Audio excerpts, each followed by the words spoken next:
Hey, Legal Rebels, this is Tom Martin. I'm the founder of LawDroid, and this is my podcast, LawDroid Manifesto, where I interview legal innovators about how they do what they do. In this episode, I interview Will Chen, creator of the open source tool MikeOS, whose decision to ungatekeep legal AI is opening lawyers' minds to what they can build themselves and proving that premium legal AI wasn't nearly as complicated as the industry claimed.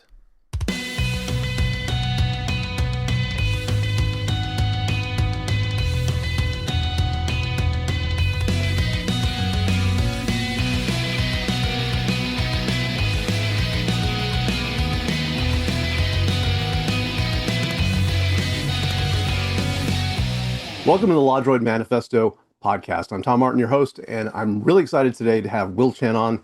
If you don't know him, you got to get to know Will as well as his creation, MikeOS.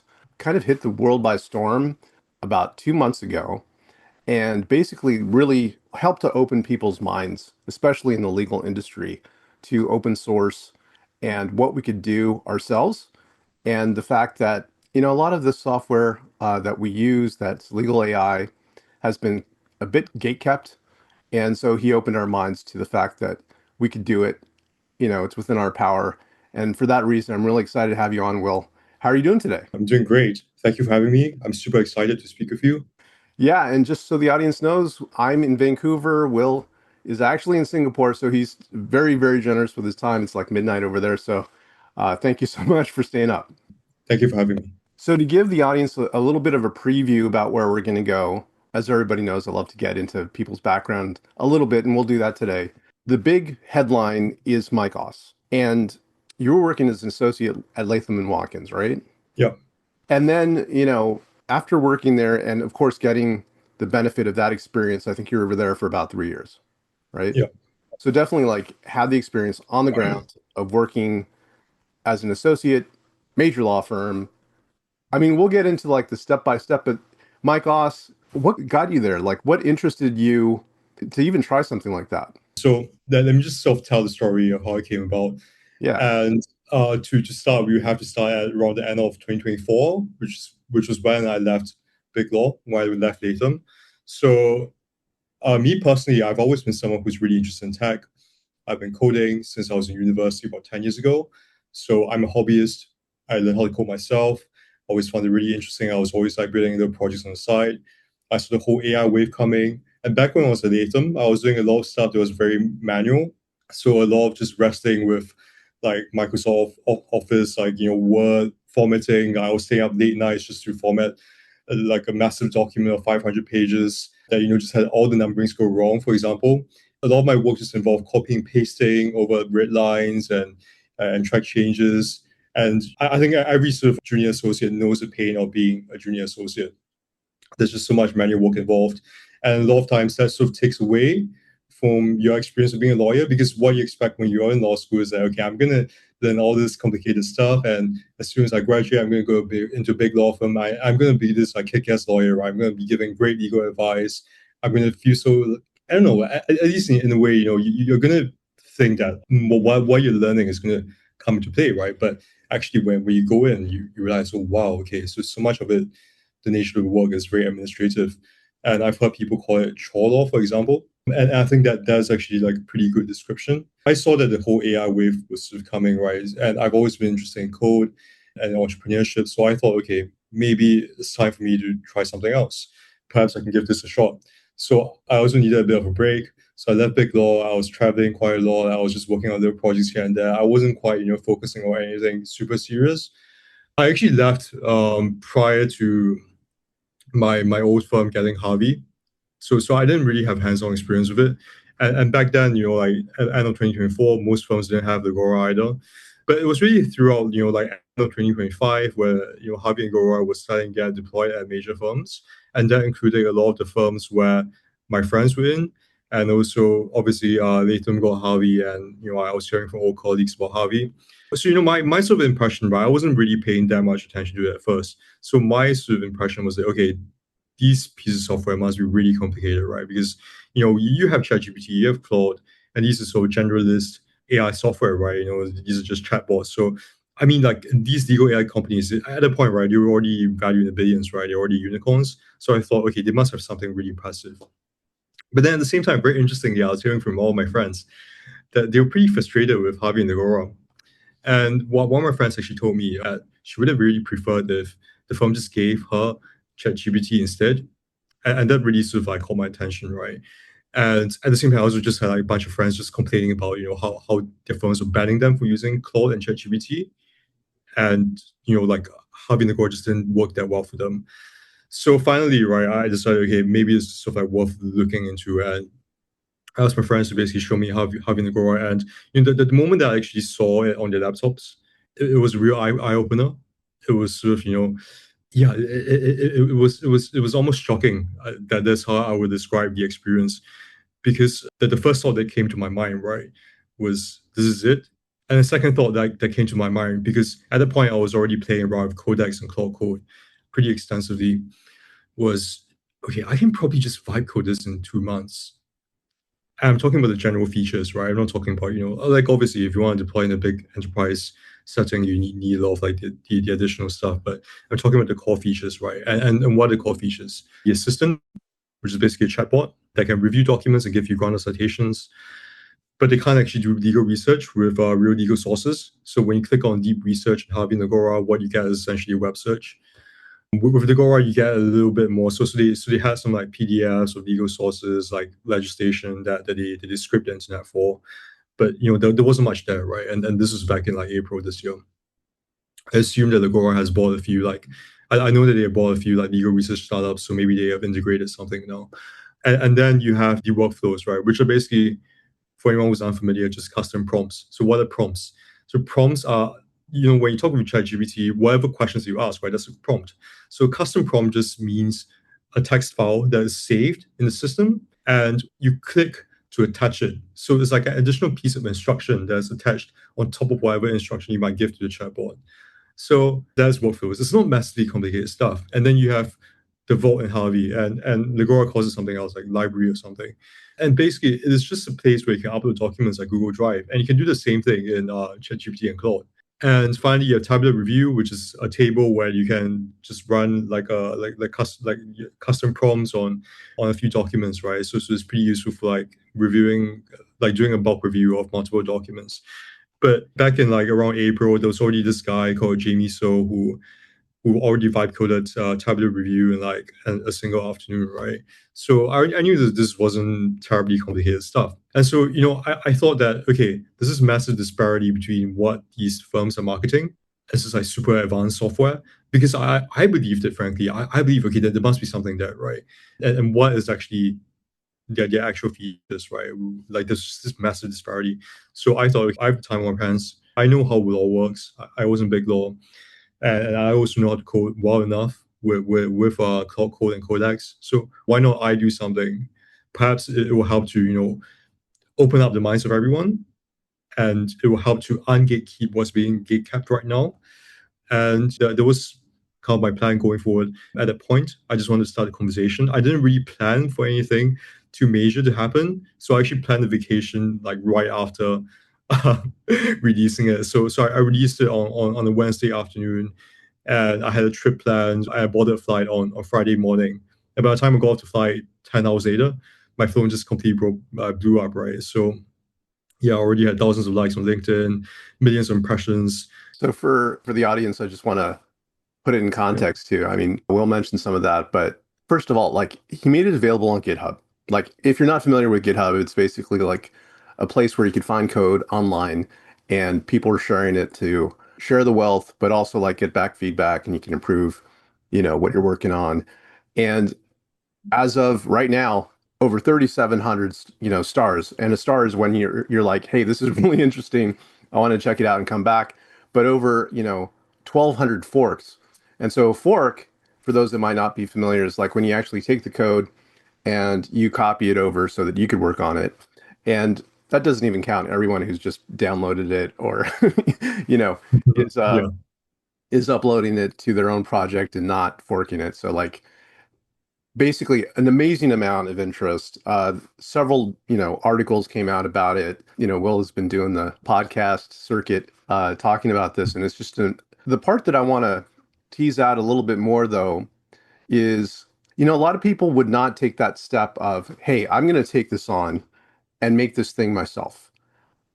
I completely hear what you're saying, is that that moment in time, the moment in time we've been experiencing, brings all these things together and it makes it possible to leverage, AI to make something like this. But what was it that made you feel like, hey, I want to do this? Yeah, so I think part of it just comes down to who I am. So I'm someone who always likes to disrupt.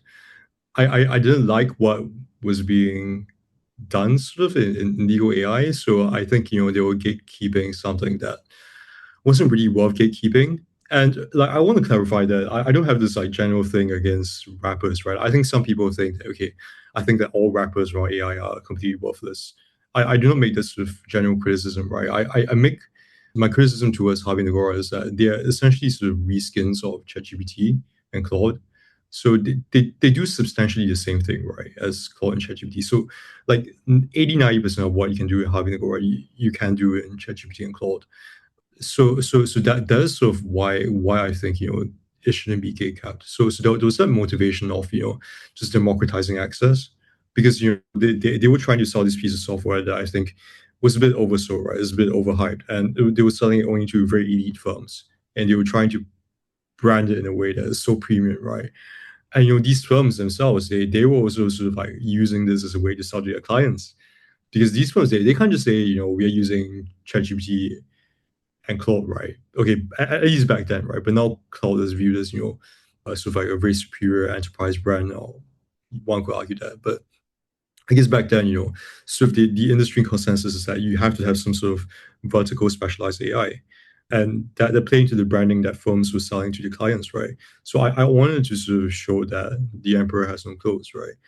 At the same time, I think, putting out all in open source is a good thing. It could help to, push the industry forward, push people to actually develop some real proprietary modes and real product differentiation relative to, ChatGPT and Claude. All right. So Yeah. that's where we're going for sure. We're going to come back to that. I do want to get a little bit into your background to understand where you came from and what led to this. You're in Singapore now. Did you grow up there? Or were you? Yeah. So I grew up in Singapore, but I did my university in the UK. Yeah, I practiced mainly in Singapore, but a bit in the UK as well. But I'm actually English law qualified, so I'm not qualified in Singapore law, but I'm qualified in English law. And you went to Oxford, right? Yeah, I went to Oxford for my law degree. Yeah, Yeah. And so you got your law degree there. yeah. And I think it must have been just after that. Like you graduated in 2020, right? Yes, that's right. Yeah. So what a time to graduate, right? Like right Yeah. when the world is shutting down. It must have been a bit stressful coming out of law school at that time. Yeah, yeah. So it was pretty interesting because I think a lot of the people who sort of experience their professional life, the commencement of their professional lives during that period, feel like slightly sort of dissociated because like we start off right and we're also at home, right? So we don't have like that environment where you're really sucked in, like when we're in the firm and you're like and you're sort of like talking to other lawyers all the time. And I think it was a tough period to start a career, right? I know that a lot of people struggled. And like so sometimes, right, like, the work is the same, right? Whether you're doing it in the office or at home. But what really matters is that, whether you have this sort of like socialization, whether you have that network of support, like if you have other junior associates around you who are going through the same thing, that makes a massive difference. So I think that definitely sort of left an impact on a lot of lawyers who sort of came up during those years and on me as well, and definitely made sort of the experience I think a bit more difficult.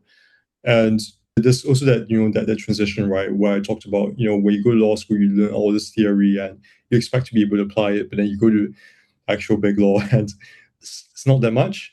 I know that when you get more senior, you're sort of like giving more and more technical advice, but we're really starting off. It's not that much. So there's that contrast as well. For me, right, I actually had pretty interesting experience because like I was taking like the UK version of the bar course, right, and I had finished the exams, and I had this period of time right where I basically had nothing to do, and So I decided to start this website, which is called lawprof.co.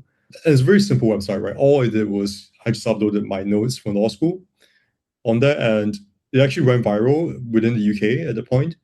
So I had like lawyers and even my old professor, like just commenting on my LinkedIn post saying that, oh, this is terrible. Like, how can you do this? No one's ever so like no one's gonna make their own notes. No one's gonna read cases ever again.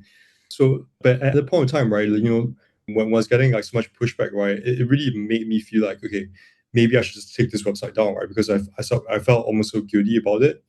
But then I decided to just keep it up, right? Because I was receiving so many messages from like law students saying, okay, your website's super helpful, right? And ever since then, right, every single year, right, I always like I will always get the odd DM from law students in the UK. And every year when we have summer interns come to Latham, everyone will have used the website, and like somewhere in the middle of like the internship, they will find out that I'm the guy who made it. And yeah, they do get pretty excited about it. We end up taking a group selfie every time, Like, it was an experience that taught me that, just something simple can make a big impact. And whenever you're doing something that changes things a little bit, like, you're always going to get pushback, especially from lawyers. Yeah, like even then you were kind of pushing it. Like, you were Yeah, you were experimenting, trying something that no one else had done. yeah, And I like the fact though that you were also like paying it forward. You're sharing your notes with other students who could benefit from that, and that open thinking, right? Like the open thinking of like sharing it, and it's a typical backlash, right? Like it's a typical response that regardless of what it is that people are sharing like that, the response is, oh, you're not supposed to do that. You should keep that to yourself. Don't do that. yeah, It's going to ruin everything, right? It could be the notes, it could be the open sourcing of the software. And the reality is that it opens people's minds and it gets people participating in a community, which is kind of nice. Going back a little bit though, like I ask a lot of people that I interview that are lawyers. There's usually two kinds. One is when you were a little kid, you just had this thing in you. Maybe you like to argue or something, and people around you said, "Hey, you'd probably be a good lawyer." Or the other route is you go to university and then maybe you majored in English or something impractical, and then yeah. it seemed like the way to make money and actually survive is to go to law school. What was it Mhm. like for you? Like, what was the thinking or reasoning that led to law school? Yeah, so for me, I think, a lot of it was just being in Singapore. So Singapore is kind of like, it's like fairly westernized, but at the same time, it's definitely an Asian society, and there's a lot of expectation that if you have good grades in school, you should either be a doctor or a lawyer. I took biology in like high school, and I really didn't like it that much. And so, I decided, hey, law doesn't sound too bad. I read a few books on like the U.S. Supreme Court. Thought it was very interesting. I read some books on the Tokyo War Tribunal as well. I remember reading something about that. And also there was a book that I read called The Rule of Law by Tom Bingham. So ex UK Supreme Court Chief Justice, President of the Supreme Court, they call it. So yeah, those books seem pretty interesting to me. I thought it was something that was very palatable. There's something I might enjoy. And also, I was a bit sick of math when I was in high school. So, you go and you work at Latham and you have the Yeah, traditional experience. And I hear where you're coming from. That you go to law school, you kind of think that being a lawyer, you're going to be kind of thinking big ideas and working on great cases and having this kind of intellectual experience. Which, by the way, I know that I felt that's what was going to happen for me in law school, and it yeah. wasn't like that. So at each step, you feel like it's going to be like that, and then we're sorely disappointed. And that your experience of it was that it was much more administrative, just kind of busy work. And from those lessons, you wanted to create the reality that you had in mind, it sounds like, and you were able to do that once you left. So once you left, I know that there were a couple years between Latham and Mike Oss. Many of these ideas must have been percolating. What was that experience like? I think for me, the kind of thing that really interests me is just working on ideas. So for me, just the whole process of ideating, thinking about problems, thinking about solutions to them, is something that's very interesting. Whereas I felt that, as a lawyer, right, you sort of, a lot of times, right, you're a little bit on the sidelines. You're the one who's like sort of solving the legal problems for the client, but it feels like something as ancillary to doing the real thing, right? It's like your facilitator rather than the actual doer. So when I left, I got the experience of just starting from a blank slate, right? Didn't really have much. I had a lifestyle business, but it was really just like going back to the drawing board, right? Going to the basics. What do I actually want out of life? What do I want to actually work on? And so I worked on a few things here and there. Yeah, it was a difficult process, right? Like, it's difficult to actually get something to start working. It's a lot more difficult than people imagine. I think a lot of people, who are stuck in corporate jobs imagine that, okay, like with AI now, let me just vibe code something and put it on the internet. It's going to go viral overnight, and it's going to make me a billionaire. But it's frankly just the complete opposite, right? Like it's so immensely difficult. So I think that there's a difficulty, right? But with it comes a sense of freedom, right? I think it really sort of depends on the kind of person you are. I wouldn't recommend, sort of leaving the sort of like safety and certainty of the corporate path to everyone. It's sort of like, if you've been like a house cat your whole life, right? So as you went through school, it's a very structured system, right? Like the modern education system is very structured. You do well, and then you go to corporation, and as some people call, like, modern corporate life, almost like, it's a bit controversial, but they call it, like adult babysitting, right? You go there, like a lot of these places, they give you free food. You work the whole day, and this is your life is just so planned out for you, right?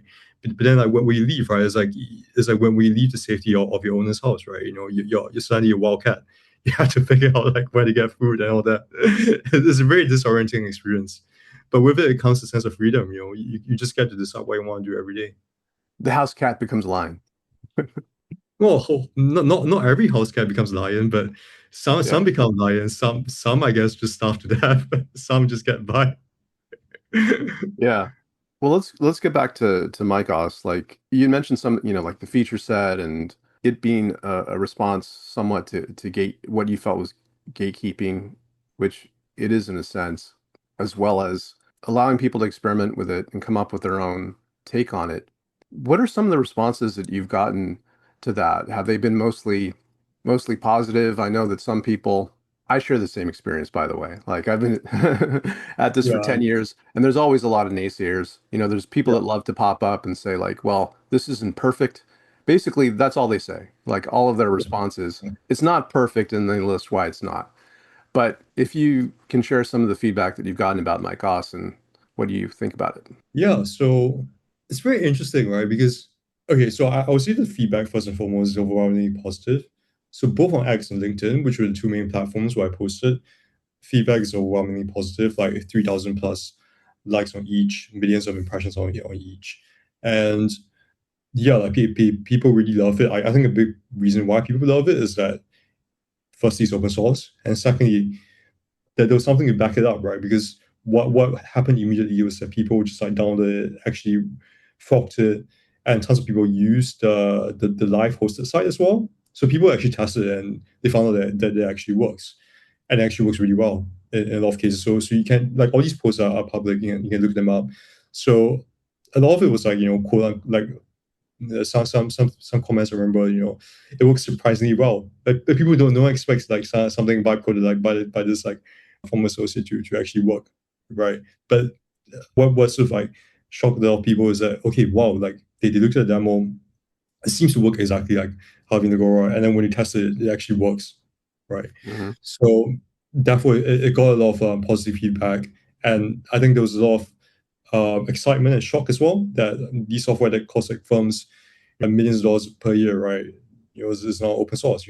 Theoretically anyone can take it, and I don't expect any big law firm to actually take it and use it now, but so certainly, like, I know for a fact that it's already entered into negotiations.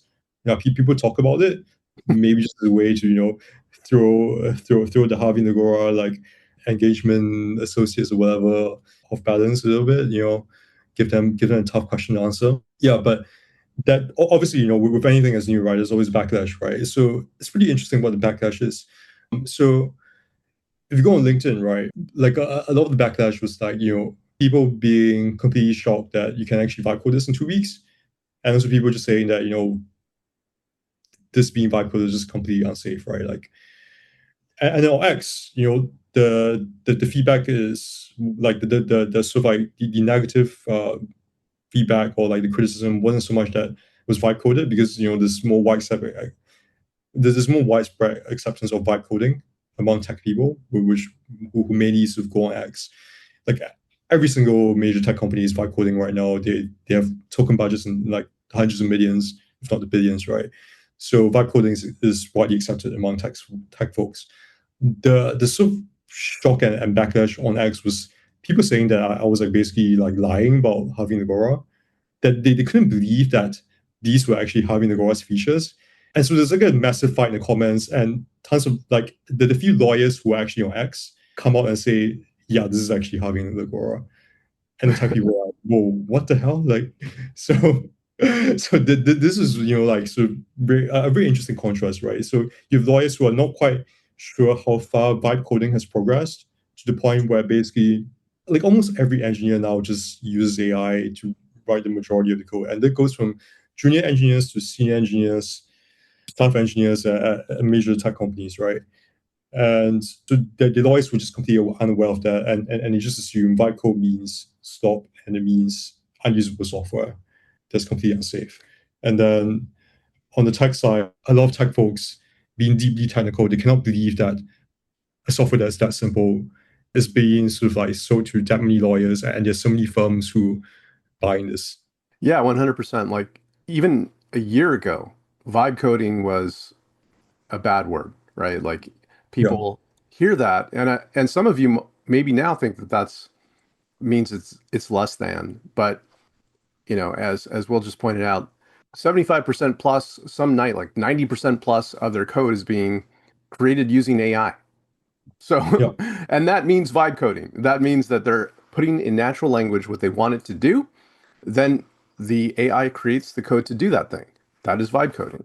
And Karpathy like coined the phrase, and now he's working for Anthropic. So, like this is normal now. And so like yes, the movement of vibe coding, and also yeah, you're right. Like that, a lot of these features they just seem kind of par for the course, but were made to be this big thing. I look out to see the people that are kind of leading this.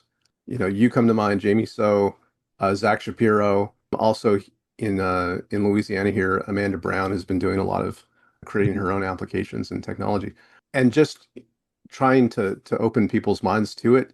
Actually, a great confirmation, I think, of your approach is OpenAI and Anthropic itself opening up their own consulting arms, yeah, and the idea of forward deployed engineers, which are yeah. essentially lawyers like yourself that are adept at creating software, working within firms to create custom solutions. What do you think about that? Do you think that's the way forward, or do you think that that's maybe just like a thing now and that might change too? Yeah, it's a tough question, right? My mind keeps changing on this as well. What to really focus the question, you're talking about forward deployed engineers. Yeah. Yeah, so my understanding of what the forward deployed engineers are doing, essentially they're writing out custom prompts.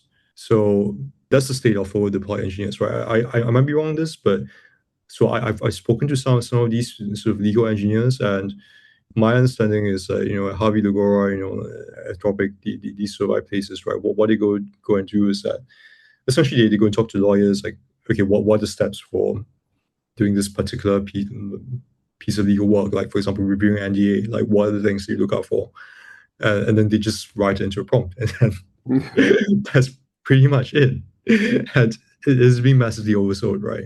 This is very interesting sort of opinion that I read over the weekend on X actually. So this tweet basically just said, I can't remember who said it, but if you need forward deployed engineers, it just means that your software doesn't work well enough. So, like to clarify, right, this is in the setting of say you're like a company like Harvey and Agora, right? And what you have is just like a generic wrapper, and you're sort of like selling these forward deployed services on top of that. Okay. So I think in this sort of setting, it probably does make some sense. If you need all this additional services on top of your software, it might maybe means that your software is just not intuitive enough and you just haven't done a good job of actually having a UI that's intuitive enough for lawyers to use. But that is sort of like forward deployed engineers in sort of the Palantir sense, right? Where you actually embedding yourself inside a law firm and building software from scratch.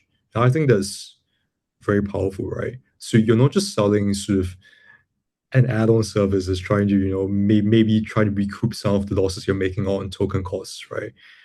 Because we know how Having they give out, their subscriptions for massive discounts, and they're probably making a loss on the subscription themselves, right? So maybe they're trying to make it back on for deployed services. They're writing up prompts and stuff. But I don't think that's a massive value add. You can just teach the lawyers to write the prompts themselves. And if the UI is intuitive enough, you don't need all this hand holding. But I think if you're talking about for deployed engineers in a more sort of Palantir kind of sense, you're sort of like actually going into law firms, talking to lawyers, and building custom UI from scratch. Like we saw with the K&E partnership where they had this like funds wrapper. I don't actually have any insight into what it actually looks like and how it actually operates in real life. We don't know how real that is. But I think that points to an interesting direction, right? Where like software that's so specialized for separate practices that you actually need for deploy engineers to actively work with lawyers to build. I think those kind of scenarios actually really demand sort of forward deploy engineers. Yeah, that makes sense. And so it brings up a lot of ideas. I totally agree with you, by the way, on the Palantir version of that is the most powerful, and I think we're going to see a lot more of that. But as for the former, which is, the custom prompts and things, I think that Anthropic with its Claude for Legal and the skills that they kind of give you a generic starting point, but then you can, Yeah, walk through your cold start. You could use the skills it has built in, but then you can also like roll your own custom skills on top of it and create your skills by simply having a conversation with the AI. That covers a lot of that, custom prompt part. yeah. You don't need a deployed, forward deployed engineer for that. I'm curious about how you think that's changed the game because you have what I would call static software, which is Mhm. like a Legora or Harvey, where it's just, out of the box, it does what it does. Yes, you're going to evolve it. But then you have like this active software, like Claude for Legal running on top of Claude Code or Cowork, where Yeah. you could essentially yourself evolve the software. I think no one has really hit the right spot with legal AI right now. That's what I think. So I think a lot of people think that okay, Claude for legal is going to crush Harvey and Agora. I actually don't think so completely. At its present state, I don't think Claude for legal can crush Harvey and Agora because it's just not intuitive enough. Lawyers like you sort of like ask a lawyer to connect MCP connector or whatever, right? Tell them what legal skill is, it just doesn't work, right? The average lawyer is like 40 plus and they need a lot of hand holding. And you ask like the average lawyer how they actually use Harvey and Agora. Like there are a lot of lawyers who, if you ask them about how they use Harvey and Agora, right? They will say, oh, it's fantastic, and then you ask them, what do you actually do? Yeah, so I just like ask it to like draft the email and I copy and paste into Outlook, right?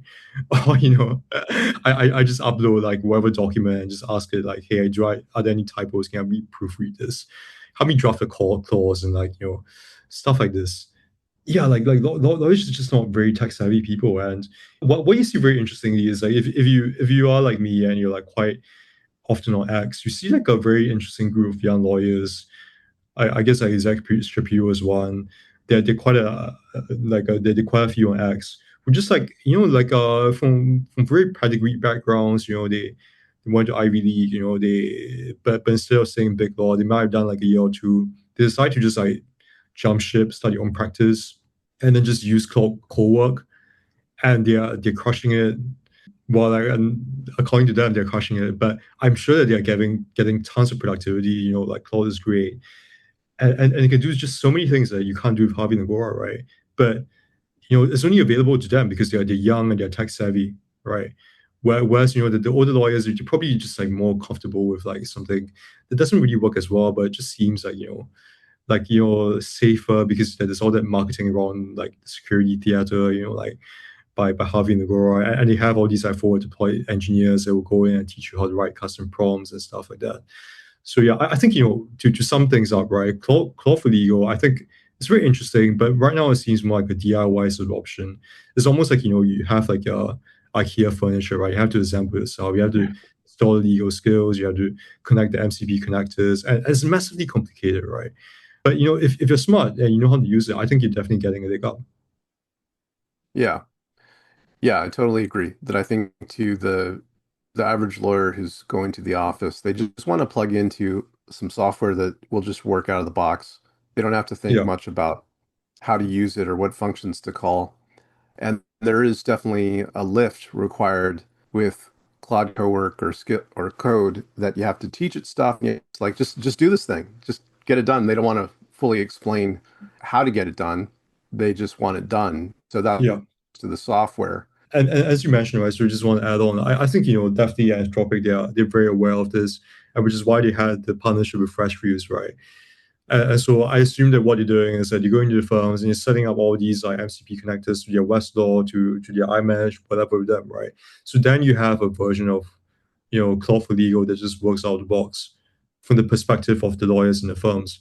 But if you're talking about like, just sort of like a small, medium-sized, Anthropic's not going to pay attention to you, right? So you want a piece of software that has cloud level ability or even higher that specializes in legal work, but at the same time something that works out of the box, that's just like as accessible as possible.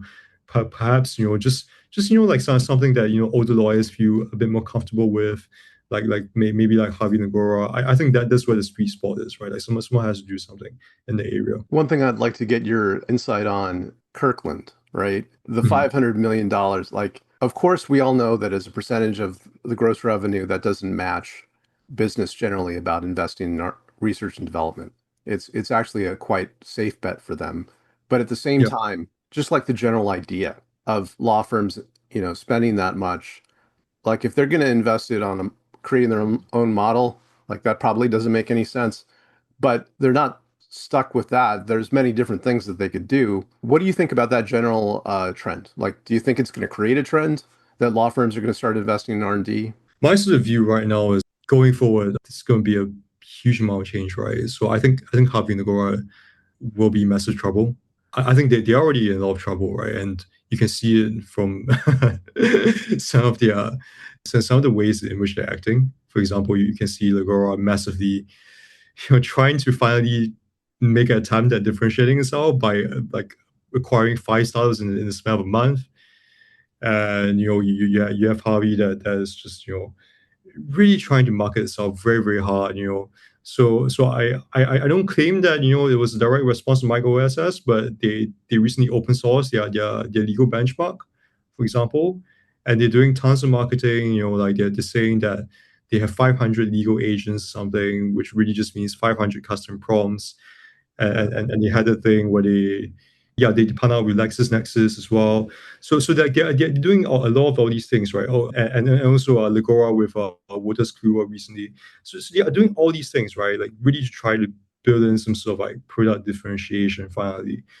But like the squeeze comes from both sides, right? So the squeeze comes from both the fundamental from the model providers, right? The foundational model providers who are building into legal. And like as I mentioned, right, how real is the actual threat? It's not that real yet, but just even then, them starting to do this, right, in terms of sort of the discussions, in terms of the industry perception, that's already changing, right? I think people are starting to realize that okay, maybe like going with Anthropic is better than going with Harvey Lagora, right? Because you have that Freshviews partnership, which is very interesting. Firms are always trying to differentiate themselves. So right now you have the entirety of MBOL 200 having just either Harvey Lagora, right? So it's really no longer interesting at all for you to go and say to your client that, we have Harvey Lagora, right? I still remember like a year ago, wherever a new firm would partner with Harvey Nagora, there'll be this like massive like press release, and that they like media report about it. Like that, there was a way with Latham, right? Latham was probably I think Harvey's biggest law firm, right? It was the biggest logo. It is probably still the biggest logo at this point. But nowadays, like a firm gets Harvey Nagora, we barely even hear of it, right? It's not really interesting anymore. and also so now with the Kirkland thing, right? So Kirkland, I think the 500 million figure, I posted post about it. They got like 700 plus likes. So why I say is that it really doesn't cost $500 million to build a piece of legal AI in house, right? So it might cost $500 million if you want to post train. So that's extremely expensive, right? But what I think, right, is that you can get to 80%, right, by just taking an open source model and then just building good enough wrapper on top of it. So you get your own sort of sovereign AI that you run your own servers, and then you build your own wrapper that's specialized to the practices that you have in house. So interesting enough, on the same day that Kirkland released their big announcement, Pete Frank actually announced that they came up with something called Funds Assist, which is in a way very similar to the funds wrapper that Palantir built for Kirkland, right? But I'm sure it didn't cost like as much as whatever it cost Kirkland. So I think Yeah. that there's a lot of things you can do. You don't need $500 million. All you need is just you need to sort of like operate a lot of things. You operate like a startup almost, right? When it comes to deploying tech, so you need like a small team of very talented engineers. You have to pay them on par with whatever they're going to get in big tech, right? And you need some good product managers. Same thing. You got to pay them with whatever they're going to get in big tech because it's got to be competitive. At the same time, right? For a lot of these people, they have a lot of options out there, and to them, maybe working big law is not the most interesting thing. So you got to be able to give them comparable compensation and let them know that they're going to be empowered when they come in. What's the path forward for you, Will? Like what is your dream? Yeah. So my dream, I mean personally, just on more of a personal level, I think I'm very interested in building. I'm always interested in disrupting things, and whether it be with law notes in the past or now with open source legal AI, I'm always trying to just do something that's different to try to start a conversation. And yeah, if I were to ask myself, what I'll be doing, in the future, I think I'll probably just be, trying to just work on whatever I think is interesting at the moment. Yeah, whatever that it involves building something new. Right now, what I'm trying to do is try to build out my course as much as possible. So perhaps it might have been released by the time this podcast comes out, but I'm going to release a demo for an updated version of my course, and it's going to have a lot of the features that people really wanted, and this people thought were missing. And my goal is to really just build it into this really credible competing option out there, right? Because I think Kirkland opened the conversation that perhaps firms actually have the capability and the resources and most importantly the willingness to own your own application data, right? And not every firm will and can build from scratch. So I want microSS to be an option for those firms who want something to just start off, so you have this really strong, really useful foundation of data, and any firm can just build on top of it if they want. Well, I think that's an amazing contribution. Let me ask you two questions I ask all of my guests. One is you got a lot going on. Like you're working on my cost. There's a lot of, Yeah. you're posting and getting a tremendous like amount of engagement on LinkedIn, on Twitter, and obviously a lot of activity with GitHub and keeping up with those requests. How do you do it? Like how do you keep a work-life balance? Is there such a thing as a work-life balance? I think for me, work-life balance is easy because I'm at the moment I'm doing what I like, what I love to do. So I wake up every day, I have a clear idea of what I want to do, and it's something that interests me. And I love talking to people like you. So this whole experience, has been tremendously exciting. At first it was definitely overwhelming. I was definitely not used to all the DMs, all of the attention. Like I had never talked to the press before, so everything was just like a tremendously new experience, right? But yeah, it took a lot of getting used to. Definitely took a lot of getting used to the criticism as well. You'd be surprised at how far people take it with the criticism sometimes. But I got used to it. I think right now, sort of, I'm happy doing what I'm doing. Yeah. So for me, like work life balance, it's almost like it doesn't really exist for me because I just enjoy what I do. Yeah, it's not a problem for me. Well, that's a great place to be. And related to that, let me ask you, at the end of the day, what makes this worthwhile for you? Whatever I'm doing right now, so Michael SS, I think is worthwhile because I do genuinely think that it's making positive impact. So it is helping to democratize legal AI, and a lot of times, right? you get this sort of like just a random DM for someone, just expressing really sincere appreciation for what you do, and it just really puts things into perspective, right? That what I'm doing at the moment, it is meaningful, right? And yeah, so I think that's my answer. Yeah. Well, Will, I want to thank you so much for being on the show. It's people like you that are leading the way. It takes a lot of courage because it's unknown. You're leading yourself and other people into the unknown, and it could be scary, and sometimes you do get pushed back. But it's great to hear that you're getting a lot of positive feedback. Obviously, you could see it, and I really thank you for your contribution to the community. Yeah, thank you, Tom. And for those watching and listening that want to keep in touch with you, how can they do that? Yeah, so I'm on LinkedIn. So I'm Will Chen on LinkedIn, and on X I'm Will Chen 500 at Will Chen 500 on X. Cool. And for everyone who is watching, if you want to take Mike Oss for a test drive yourself, just go to Mike Oss, and there's two S's, MikeOSS.com, and you can download it from GitHub as well. I really suggest that you do that. It's really cool, and you'll find that it kind of like opens your mind to like the possibilities. So thanks again, Will. Thanks, Tom. And thank you all so much for watching. See you next time. Thank you so much for watching the latest episode of the LawDroid Manifesto podcast.